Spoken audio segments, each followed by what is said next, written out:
Good afternoon, good morning, good evening, wherever you are in the world. Thank you for joining us for a brand new edition of Social Confoes. I'm Jean-Luc.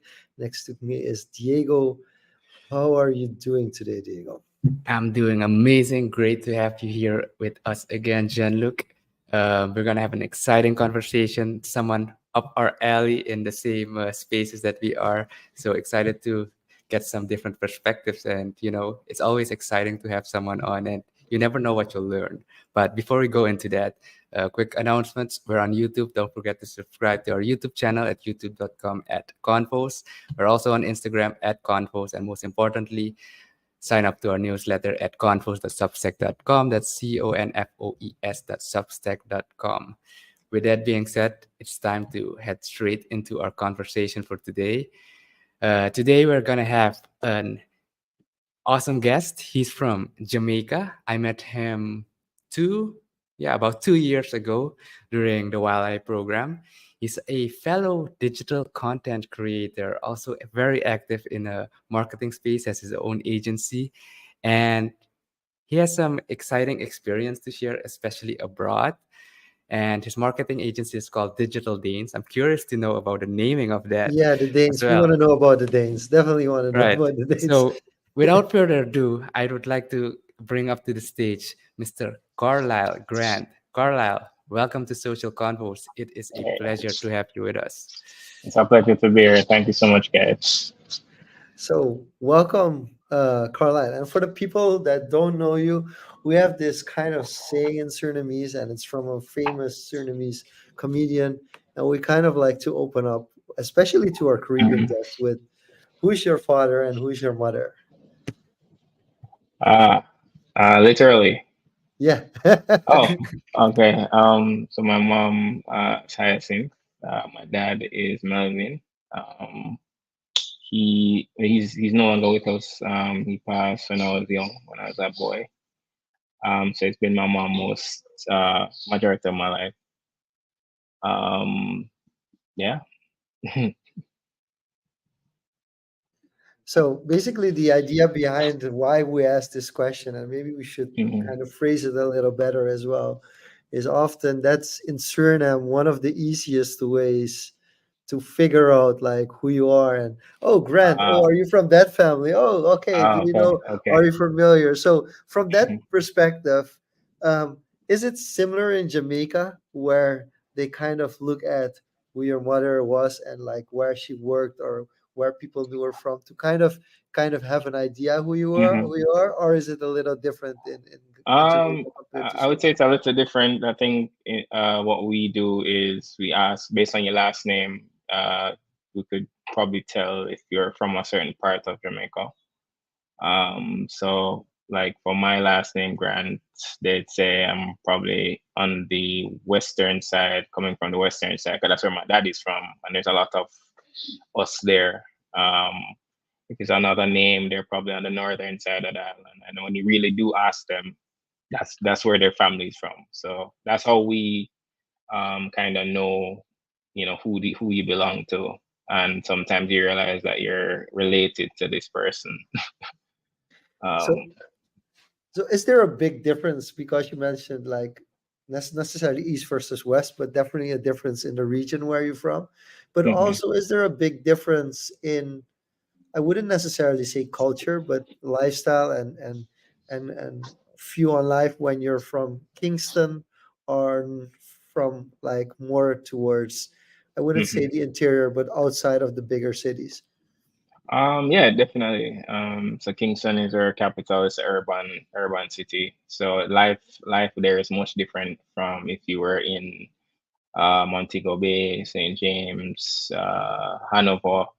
It's those are known as more rural areas. Kingston is where the nightlife is. Kingston is where corporate things happen.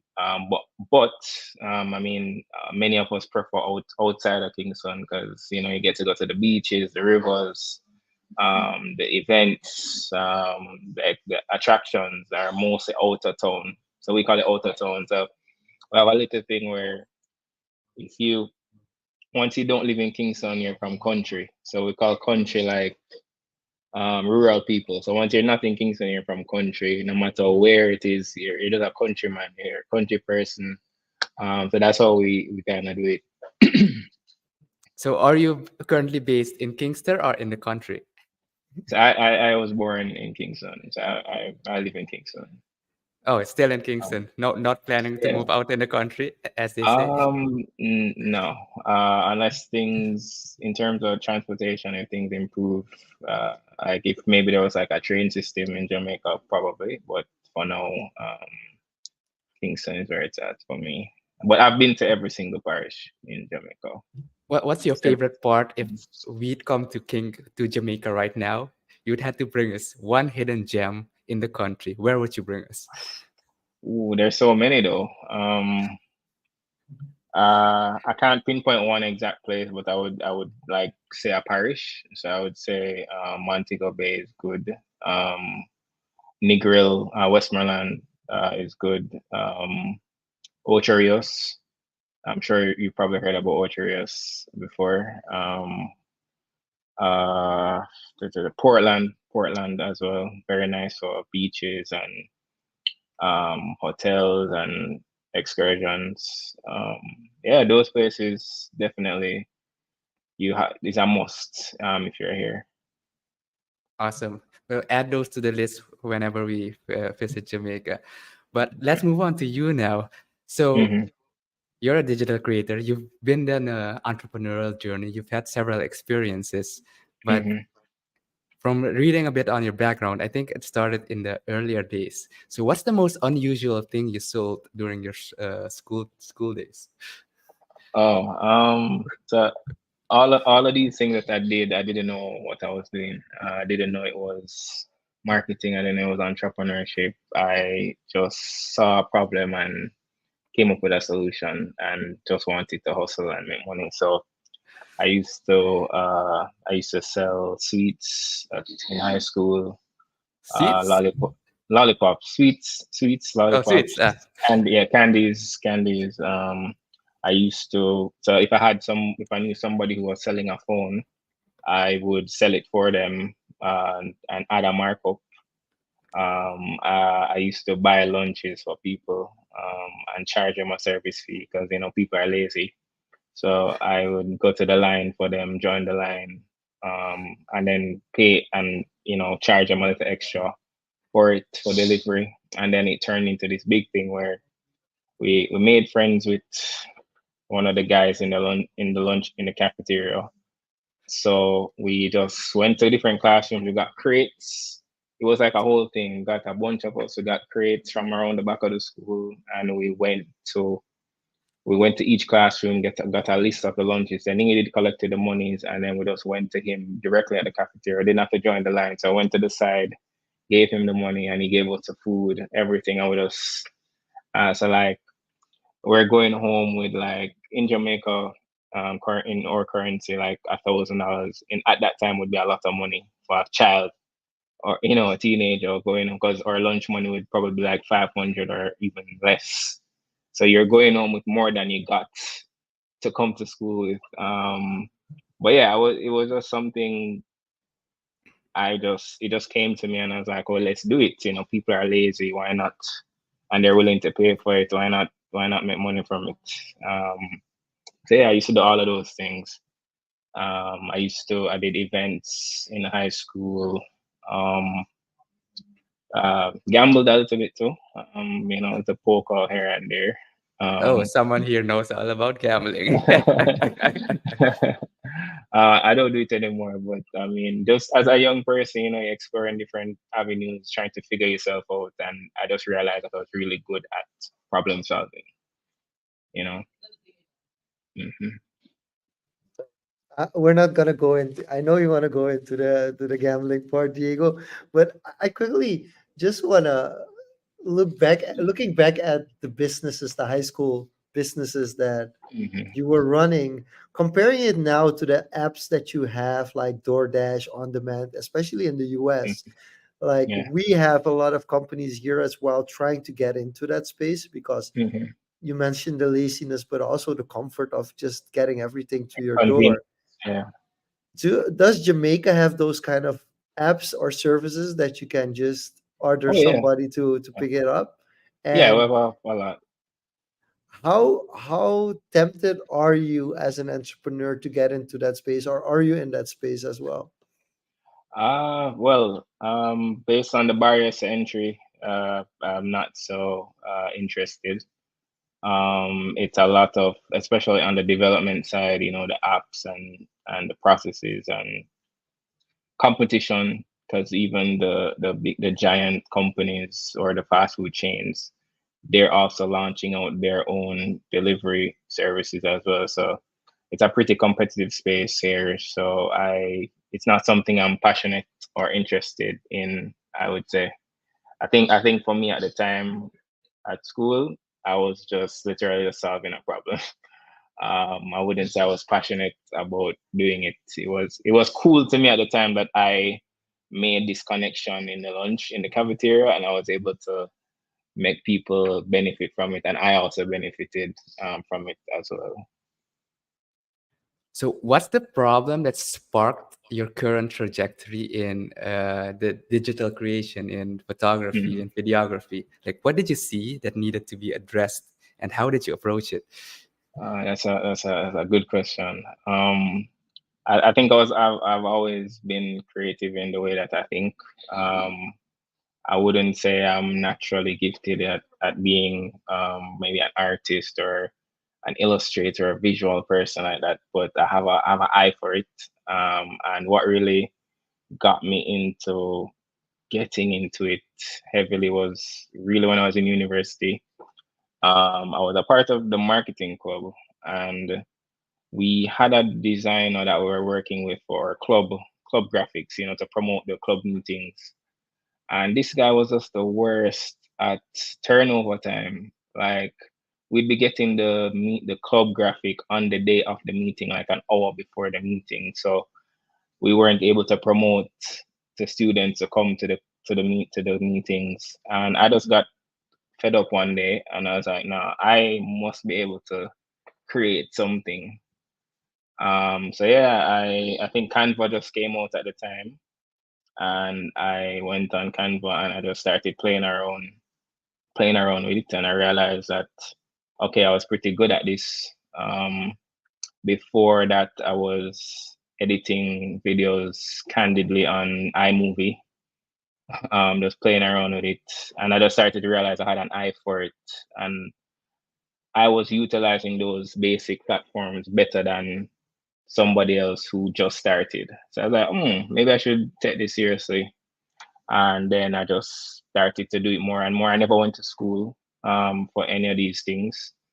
I just learned as I went along. I did one or two courses here and there, but it's mainly learning off YouTube, asking people, yeah, just seeing what others are doing and trying to get inspiration and just doing it, because I believe that you can only learn by doing. You know. Right.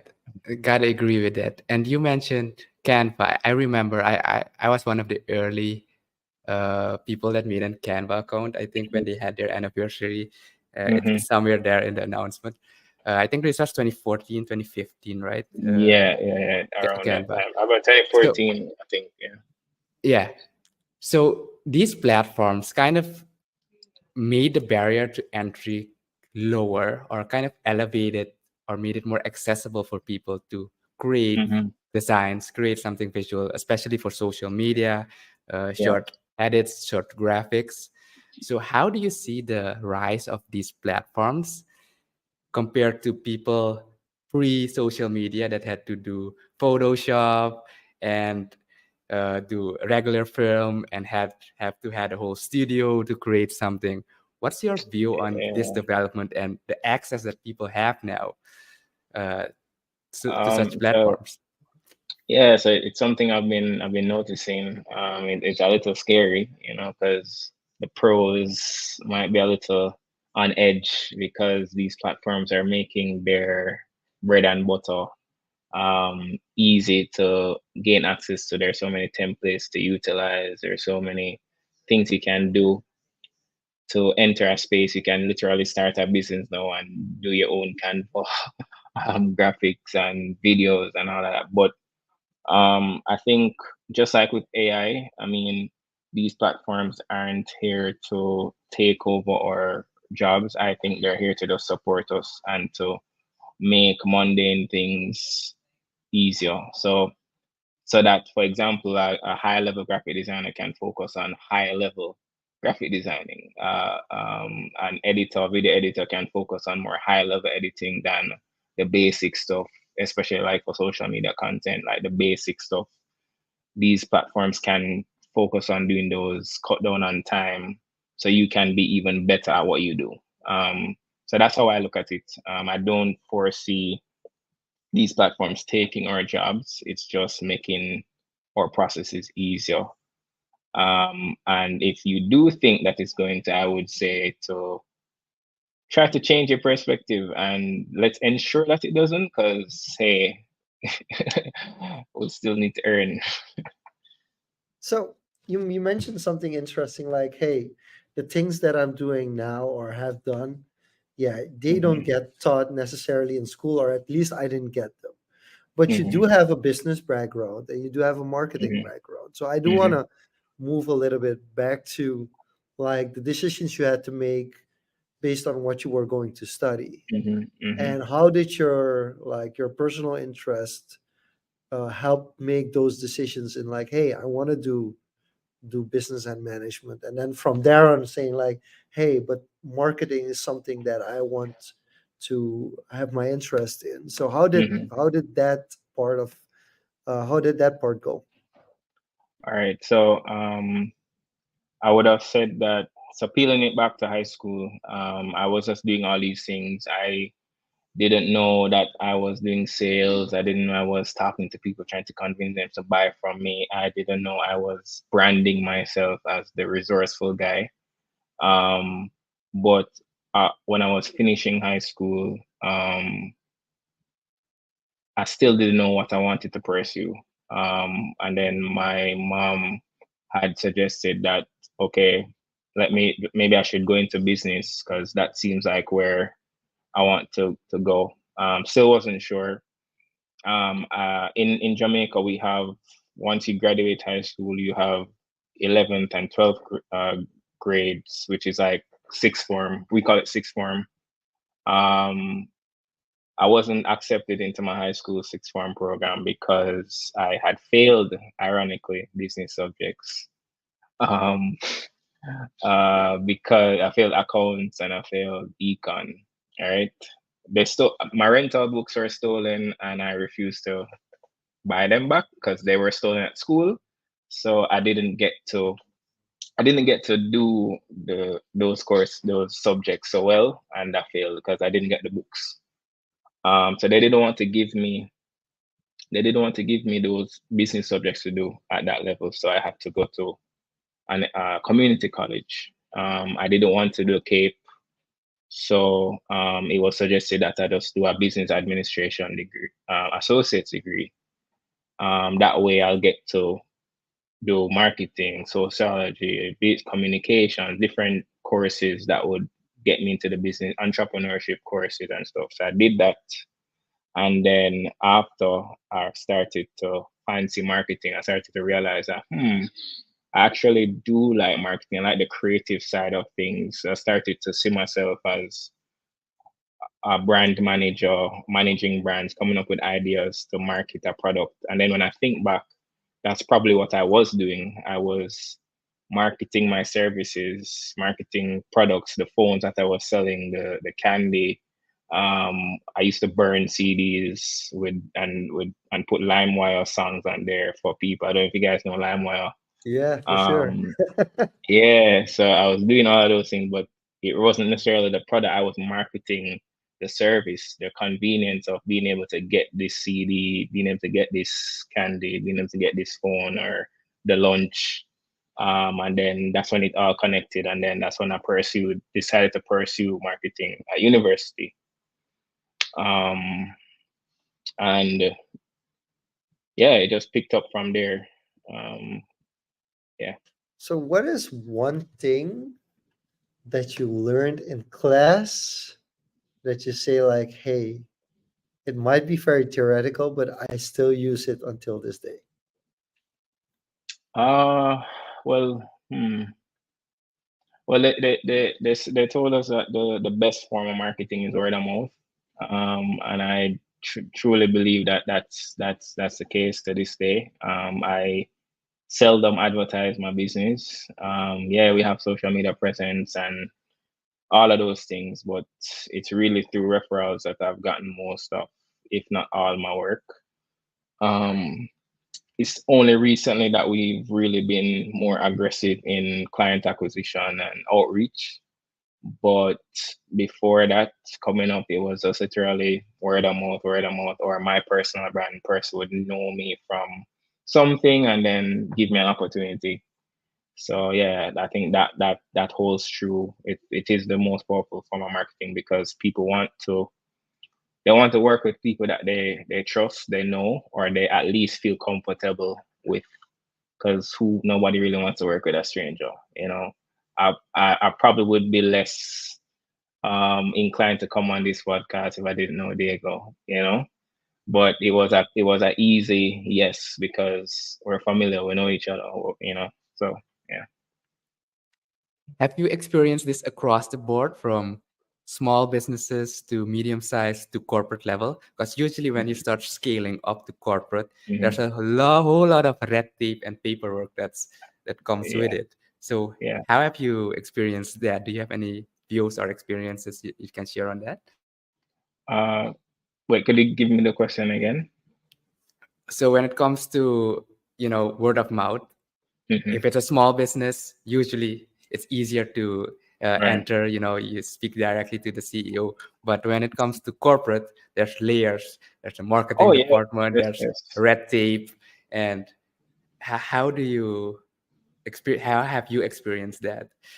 Well, so it's yeah, it's a lot harder when you go for bigger entities because I mean my name could get into the room, it could get into the meeting room because I may have a friend that works there, or somebody I went to school with is now the marketing manager or whatever. But now they have a task of convincing the whole room that hey, we should go with this person. And sometimes it's a lot harder to convince them because especially in our landscape, I think sometimes there can be nepotism, there can be, I only want to work with the person I know.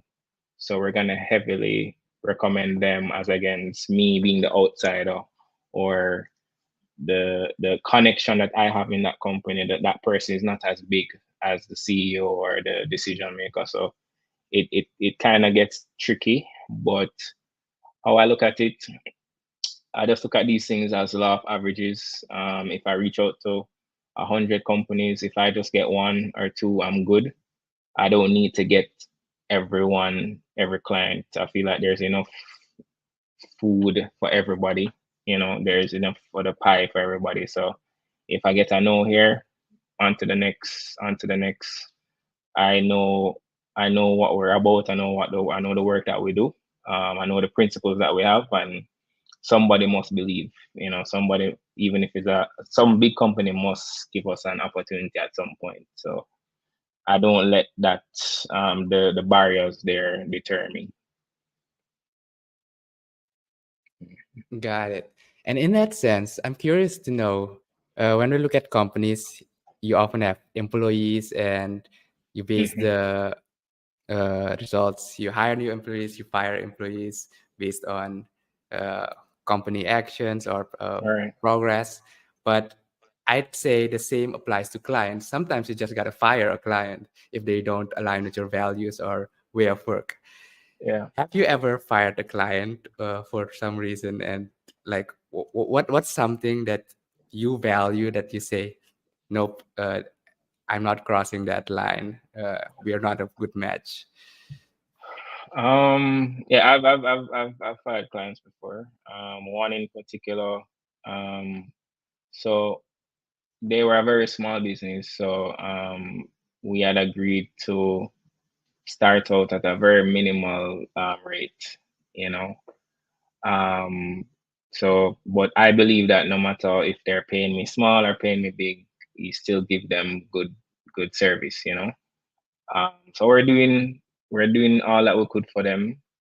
But we started to realize that they kept wanting more and more, and it was just very unreasonable in expectations, and they wanted corporate level service with patty shop resources being provided to us.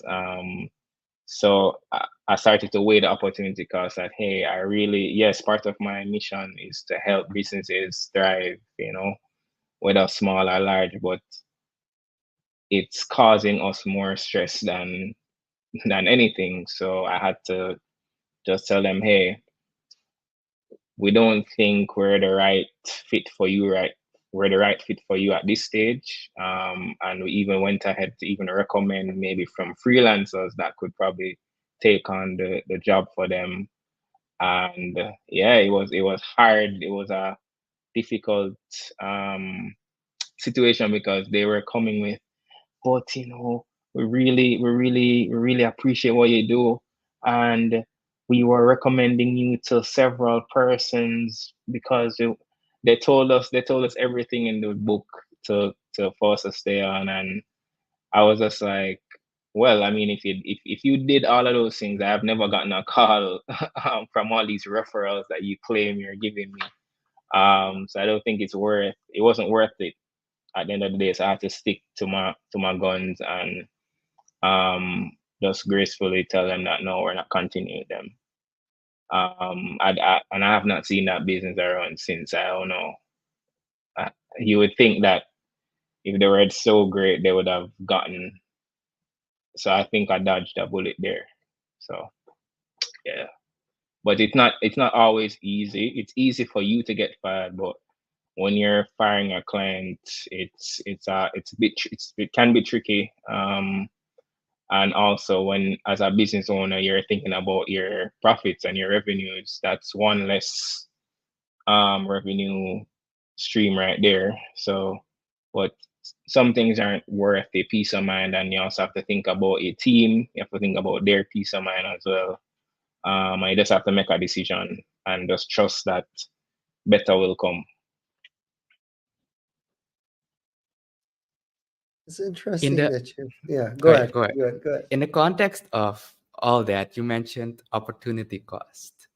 Mm, And I think opportunity cost is something many people underestimate. They do mm, one thing at the expense of, the opportunity of gaining much mhm. more by going a different path. Yeah. So can you maybe walk us through the process that you go through when you're looking at two different things and how you weigh the opportunity cost? Is there some formula that you've uh, made for yourself to help you guide that Which process? you're allowing to be public knowledge now, but it's Uh-huh. Uh-huh.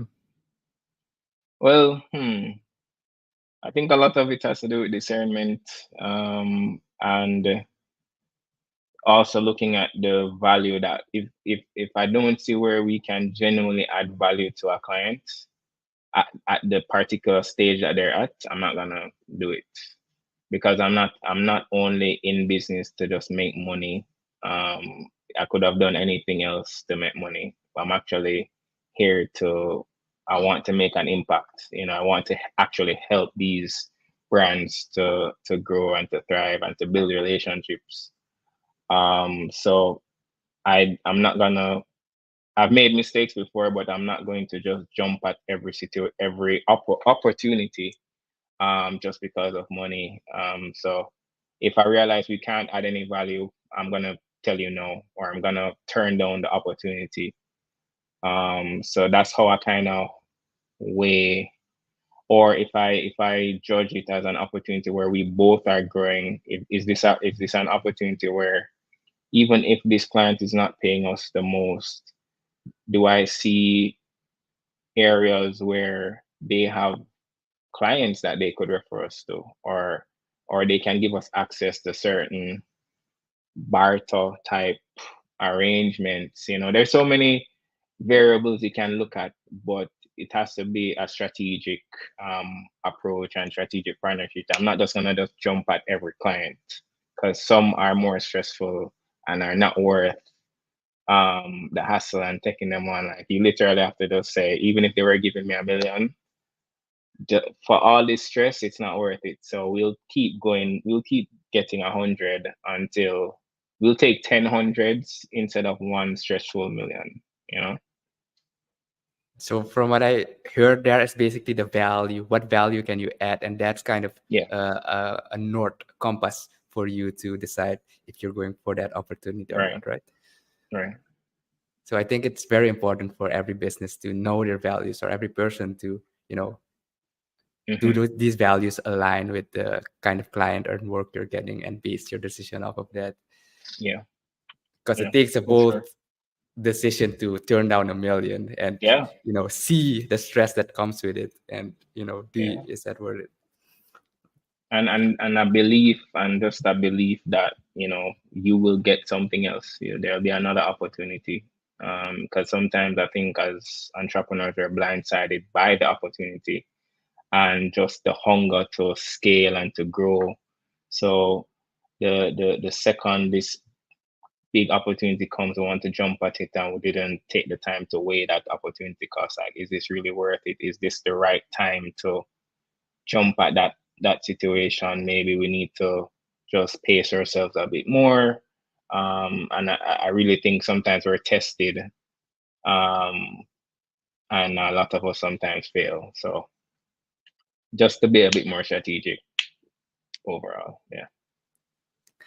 And did you have something, Jean-Luc? Because I want to No, go transition. ahead, go ahead. I'm So, just absorbing, and maybe there will be a rain of questions later on. Go ahead.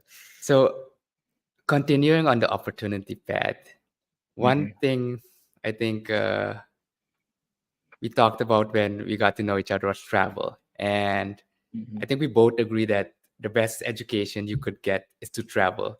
You get Yeah. perspectives, you get, different cultures, you get different Hmm. ways of doing things. And you've had the opportunity to go to Bali for an internship. Right. Can you tell us about that experience? How that, because we're talking about the Caribbean and we're going to Southeast Yeah. Asia.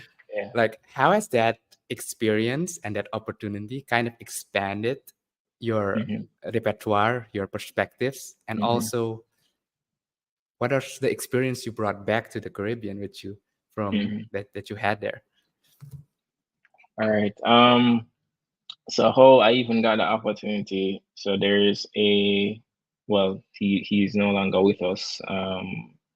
Mr. Michael Morrissey. He is an Irishman who ended up coming to Jamaica as a teacher, and he spent majority of his years living here. So he made a family. He just liked teaching, and he just stayed. He came here to teach at 21, and he just stayed. So I ended up becoming a Jamaican, and but he always worked with, the UN, different organizations in education. He actually, I'm not sure if Suriname uses an atlas in high school or in schools. He actually wrote. He actually wrote the one that we use in the Caribbean. Yeah, so he's big. He's a big author. But he believed in creatives. So he ended up living in Bali and decided to create this program where he gave Jamaicans an opportunity, 4 Jamaicans each year, an opportunity to go to Bali for 2 months to do a creative residency. So you get to live over there, get to experience the actual culture, not the tourist culture, not the things that you see on YouTube. You're actually living there, having to rent a bike, having to go to the shops, having to be in the town with people, not the hotels and the villas and the all of those nice things. So I heard about the opportunity from a friend, which she also applied to. Um, but I ended up getting it over her. I hope she's not upset with me. Because she told me about it, and then I applied, and then I ended up getting it, and we were actually the finalists in the selection. But you didn't talk to her Um, about it ever? uh, I mean, no, no, we're cool. We're Okay, cool. okay. So yeah, it's just funny how that happened. But yeah, I got selected, and um, it was kind of surreal. Like, wow, I'm from this small island in Jamaica, and I'm actually going all the way to the other side of the world. It took me 3 days to get there. That's the farthest I've ever traveled. So I had to go from Jamaica to JFK, and then from JFK to Qatar, and then from Qatar to Bali. So that's 3 days of traveling. One flight was 12 hours. The good thing about those flights, though, I find that the planes are much better quality because it was Qatar Airways, so it was pretty fancy, pretty comfortable. I felt like I was in first class. The food was great. So it wasn't that bad, but I was very jet lagged. But the point of the program, though, is to you get to do a passion project in the creative space as a creative, whether you're an artist, a storyteller, a painter. My area would have been new media because I am marketing, content creation, social media. They term it new media.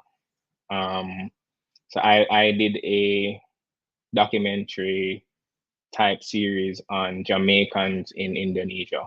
So I sought out Jamaicans that were living over there, and I did interviews with them, getting their perspectives on what life has been like for them, their challenges, their experiences.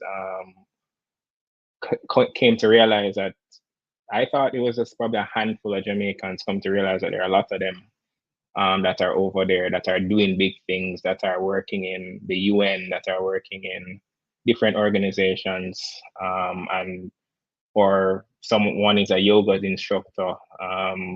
So many different things. One of them is a poet, travelers, and just doing great things. So that was my passion project, and it kind of allowed me to do more editing, allowed me to get more comfortable with my camera, allowed me to do more graphics, allowed me to just get these different experiences. Also, I got a lot of business ideas from being over there because Bali is the creative hub of the world, they say. So just to see how they do creative works, just to see how they have places where you can literally they had this place called Genesis Creative Center where it was like a one-stop shop. You go there, there's a podcast studio, there's a recording studio, there's a painting studio, there's a photography, videography studio, all in one place. And then there's like in the middle, there's a co-working space. Like people come there, shoot content, do all the things, and you can just do everything in one place. Like that blew my mind. So it kind of made me start to think that, oh, this is something that we could bring back to the Caribbean because that's something that's needed, especially for there are a lot of creatives in the Caribbean. It's not just on that side of the world. And I'd want to argue that we are just as talented, if not better. You More know, we, creative even. yeah, yeah, Yeah. yeah, and more culturally entrenched, so we can express ourselves differently. So it just opened my eyes to what was possible and made me start to think broader than what I was thinking before. I was thinking, it made me realize that I was thinking very limited in how far I could take my business, what were the opportunities out there, what I could and couldn't do, what others were doing on that side of the world that we could implement, especially where it comes on to marketing, entertainment, and just helping the creative community and the youth to be able to have spaces where they can express themselves creatively. So one of the things that always is difficult, even in the Western countries that started with the creative spaces, one of the things that is very difficult is finding a way to make it financially sustainable. Mm-hmm. So especially at these creative spaces where there's these kind of studios and you can record, often these are subsidized or funded in a certain way. Yeah. And when the funding or the subsidization stops, it's just a very nice creative project that gets Yeah. used as like a use case. Right. So what I'm wondering is, when you look at this, have you been able to find a perspective or a way that these can actually be implemented and also drive a certain amount of profit? And So then I okay, and then I have the second question after you answer that one. yeah, so I'm happy that you asked that question. So that was actually a thought process I had when I went to that creative center in Bali. I actually spoke with the owners. Got that they were right there for that day. They were just there because they're never usually there, and got to have a whole conversation. And I was asking them how do they fund this initiative, because I mean, when I looked at all the equipment that they had and just how the space was, I was like, nah, this took a lot of money to do. But what they told me was that, so, and I guess this is just one way that you can do it, but how they were able to get funding, so like for example, the cameras, they had a lot of Sony cameras. So what he told me was that they actually reached out to Sony and pitched to them this idea and said that, hey, we'll exclusively use Sony products in this space. And they were able to sponsor them the equipment. They went to the recording studio, they went to Pioneer. Is Pioneer, that's what you pronounce it, Pioneer, the sound, they do sound equipment. They went to Pioneer, and Pioneer was able to sponsor them audio equipment to deck out their studio. And it was, so it's almost like you're assuring these sponsors that, hey, we're going to use your products to help to bring creative industries alight, which I thought was pretty cool. So it's almost like you're treating this space as an event and getting sponsorship rather than probably going to the government or corporate. You're actually going to the people that you need the stuff from to get the funding. So all they have to worry about, so he said to me, all they worry about really is the overheads, which gets covered when persons come to the studio and rent the space.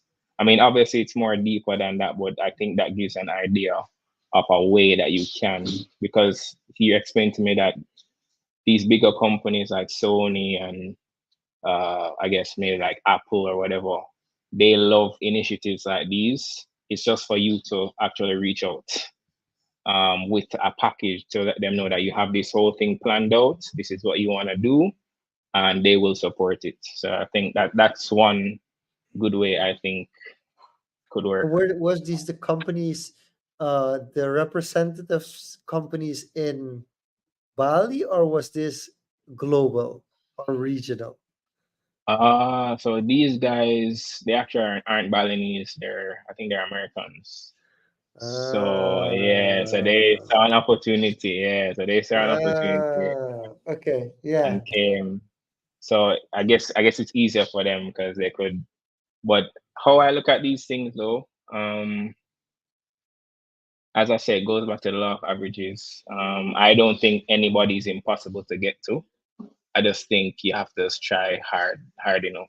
Um, Yeah. the internet is such a valuable resource. LinkedIn, so many avenues, even calling. Like when I used to do events, we were doing a food event, and I wanted the tourism arm of the government to support us. And everybody was just like, oh, we don't have this connection, they're too far. And I literally just got up, and I was so annoyed because I hate doubtful people.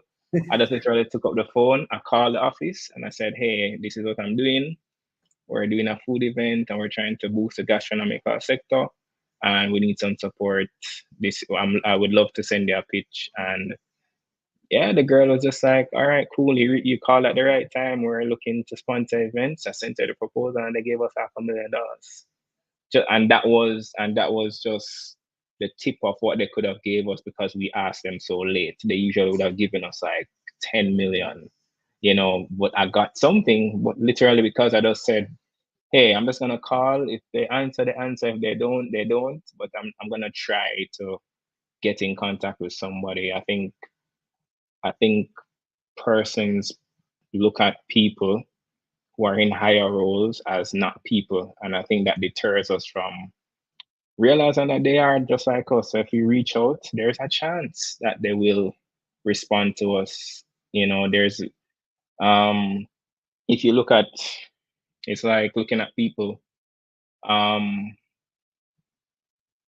they because people perceive them as so high and mighty or above everybody, nobody really reaches out to them. So if you actually become the one person that reaches out to them and gets through to them, they'll feel important. They'll feel like they are a human being, and they'll be more willing to help you, which is what I found as my experience. This is really really useful advice. So to translate this to business, Hmm. because you're also on the human rights and poverty elevation side, and you're Hmm. also, well, at least from what I've gathered, Right. um, you care about people as well and about your community. Hmm. And there's of course a difference between that and the business side of Yeah. business, which is, hey, if I don't make any profits, the business goes Hmm. extinct.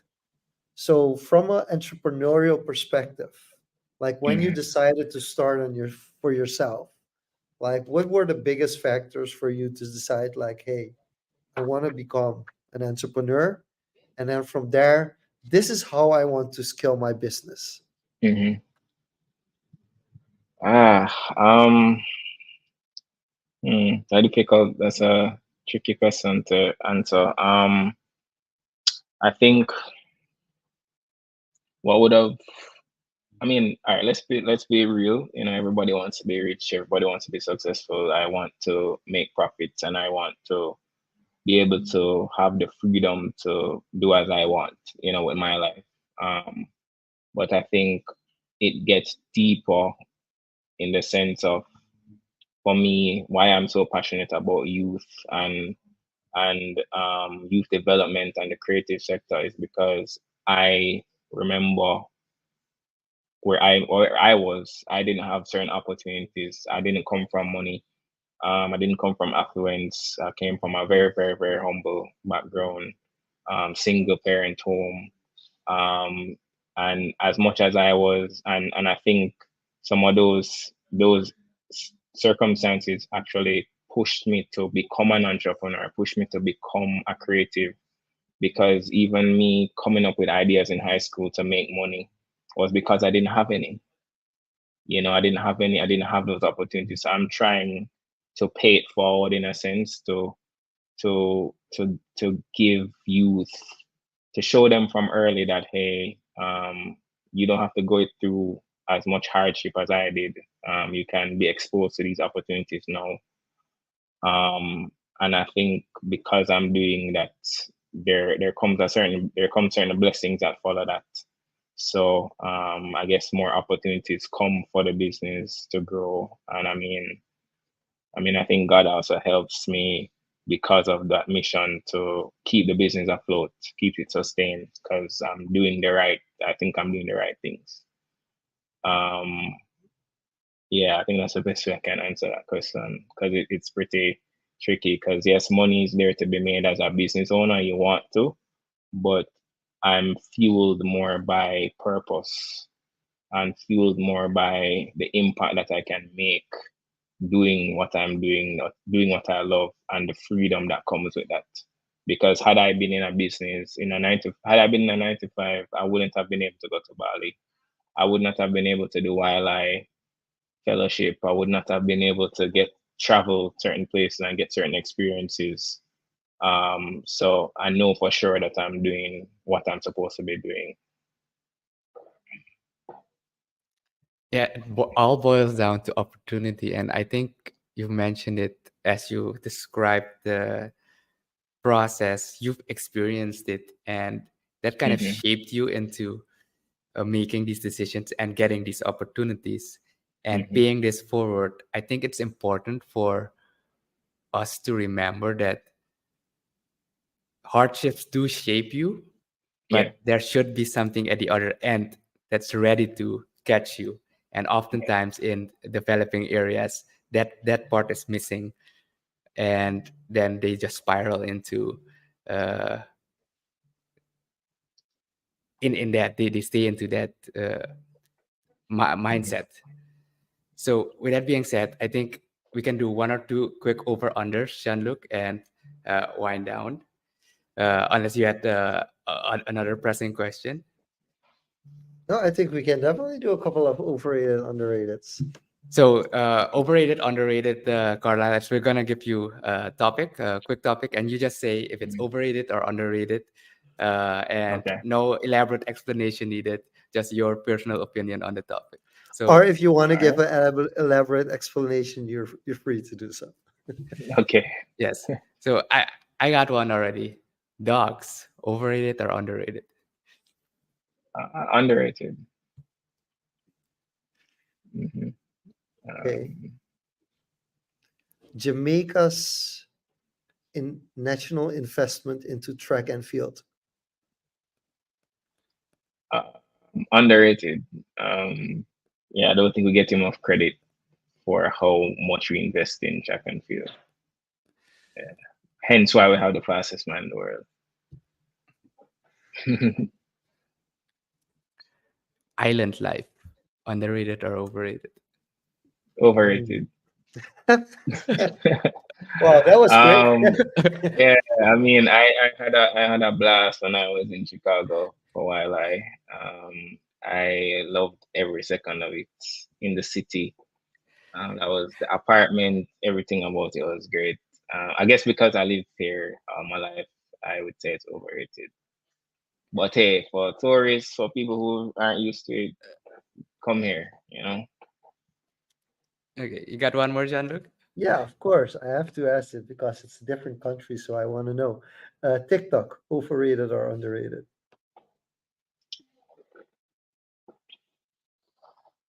Oh, overrated. Yeah, yeah, overrated. There's more to life. Yeah, That's yeah, a there's more blunt to way of life. putting it. Yeah, Yeah. yeah, Yeah. No, that's a quite a good statement. There's more to life than social media, and I yeah, gotta agree. Uh, yeah. Life is also meant to be enjoyed and not to be lived through someone else's eyes. So, Right. with that being said, Carlisle, it's been a pleasure having you on Social Convos. We've Thank you so learned a much. tons. Where can people find out more about you, about your business, and how can people best connect with you? You said word of mouth is the best way. What's the best Hmm. direct word of mouth that they can reach you All through? right. Well, I mean, I'm Carlyle Grant on all platforms at Carlyle Grant. My email address, if you need to get at me, it's me at carlylegrant.com.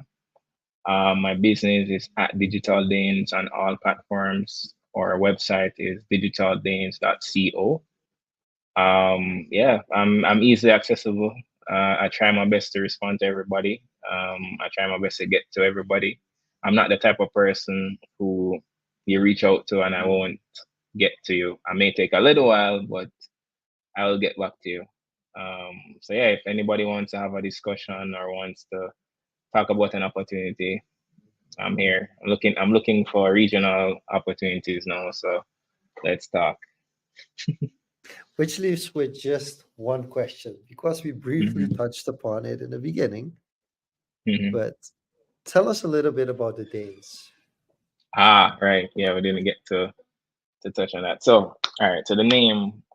So when I started my business, we didn't have a name. So I started out with three business partners. We didn't have a name. We just started. An opportunity came. We started doing some work, and then we're just like, we're actually getting opportunities. We're actually companies are actually interested in us. We need a name. We need to register a name because big companies aren't gonna want to work with us if it's just like freelancers. So we one day I was trying to think of a creative name, especially as a marketer, as being a storyteller. We wanted a name that would spark conversation. Just like, no, you're curious as to Why the name? So the name Digital Dane is derived from the Great Dane, which is a very tall dog. They can grow as far as 32 feet in height on their hind legs, of course. So we're like, all right, cool. So we want to be the big dogs in the digital space. So we dropped the great and we added digital. And because dogs are considered man's best friend, we are your brand's best friend. So we try to play on the whole dogs being guardians, calm, Great Danes being calm in spirit, but impactful in the things that they do. So we're impactful in the work that we do, but we're not necessarily the loudest out there. We let the work speak, and our goal is to be the big dogs in the digital marketing space. So that's really where it came from. And as I said, as a marketer, as a storyteller, we wanted a name that carried a story with it. Yes, it's not a sub story. Yes, it's not a side story or some major made up story like all these big brands, but it's a story in itself and it gets conversations going. And it actually has helped us in getting work because once they hear the story, they get a laugh, they get a, ooh, that's cool, that's interesting. And for some reason, they're likely to give us opportunities. I don't know, it just works. So yeah. Thanks for sharing that. I think that's an amazing Thank case you. study on how much thought process goes to behind a brand, Hmm. behind a image. So thanks for sharing Hmm. that. With that being Thank said, you. Carlyle, it's been a pleasure having you on here. And Jean-Luc, Yes, I think also from my side, thank you so much for tuning in. It's Hmm. really been a pleasure, but also for the people that are watching or listening, thank you as well for watching and or listening to this episode. This was another fun episode. Thank you so much for watching and listening. See you back here, same place, same time next week. Bye bye. Thank you. Bye.